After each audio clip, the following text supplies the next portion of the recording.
Hi ஹாய்ஸ், இன்றைக்கி என்ன video பார்க்க போகிறோம்னு பார்த்தீங்கன்னா முட்டை கிரேவி தான் பார்க்க போகிறோம். அதுக்கு வந்து பெரிய வெங்காயம் 2 பெரிய வெங்காயம் வந்துட்டு பொடி பொடியாக கட் பண்ணி வச்சுக்கோங்க.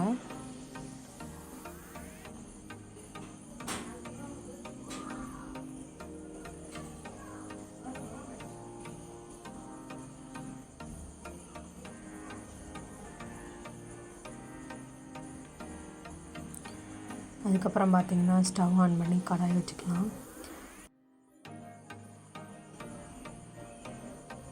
3 ஸ்பூன் ஆயில் ஊற்றிக்கோங்க. அதில் பார்த்திங்கன்னா பட்டை, கிராம்பு, சோம்பு, ஏலக்காய் போட்டுக்கோங்க. நான் ஏலக்காய் போடலைங்க. 2 பெரிய வெங்காயத்தை வந்துட்டு வதக்கிக்கோங்க.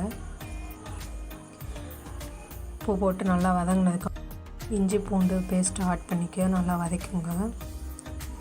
இப்போ பார்த்திங்கன்னா 2 தக்காளி எடுத்துக்கோங்க. கொஞ்சோன்னு வந்துட்டு மல்லித்தலை, ஒரு பச்சை மிளகா, 10 முந்திரி பருப்பு ஆட் பண்ணி அதை வந்து நம்ம அரைச்சி எடுத்துக்கலாம். 1 ஸ்பூன் வீட்டு பொடி ஆட் பண்ணிக்கோங்க. வெங்காயம் நல்லா வதங்கிருச்சுங்க. இப்போ பார்த்திங்கன்னா குக்கரில் உங்களுக்கு தேவையான எக்கு வந்து வேக வச்சு எடுத்துக்கோங்க. நான் 4 முட்டை வச்சு உப்பு போட்டு விசில் விட்டுக்கிறேன். 2 விசில்.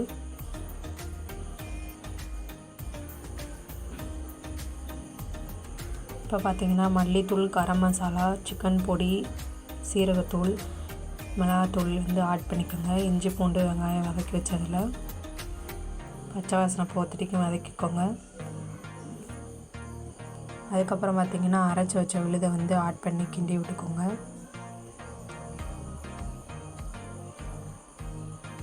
எண்ணெய் பிரிஞ்சதுக்கப்புறம் தண்ணி உங்களுக்கு தேவையான தண்ணி ஆட் பண்ணிக்கலாம்.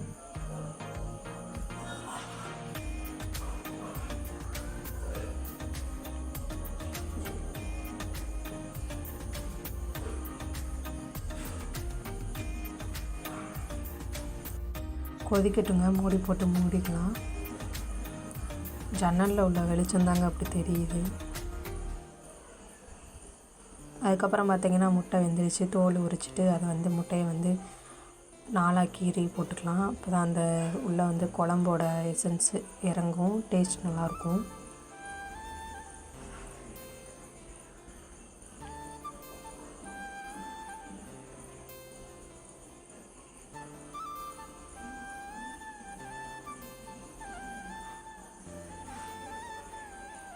பதினஞ்சு நிமிஷம் குழம்பு நல்லா கொதிச்சதுக்கப்புறம் முட்டையை வந்து கீறி வச்சுருந்த முட்டையை வந்து ஆட் பண்ணிக்கலாம்.